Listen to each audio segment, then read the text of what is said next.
Ang pasyensya ng Diyos. Magandang araw po sa inyong lahat. Kape't pandasal na po tayo. Ito po si Cardinal Chito Tagle.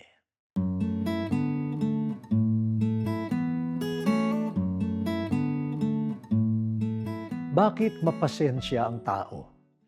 Nagpapasensya ang magulang sa anak dahil anak niya yon na minamahal niya.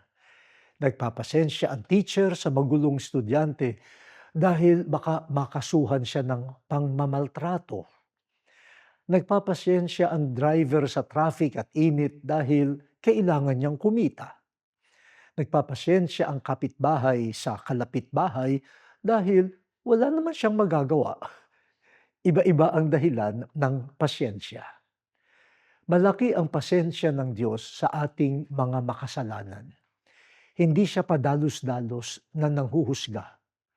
Ang kanyang pasyensya ay galing sa pagmamahal sa atin. Nagbibigay siya ng pagkakataon para magbago tayo.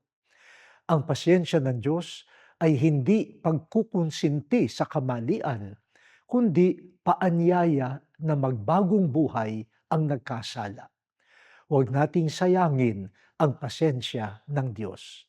Magbagong buhay na tayo bago maging huli ang lahat. O Diyos, pahalagahan nawa namin ang inyong pasyensyang nag-aanyaya na magbagong loob kami. Amen.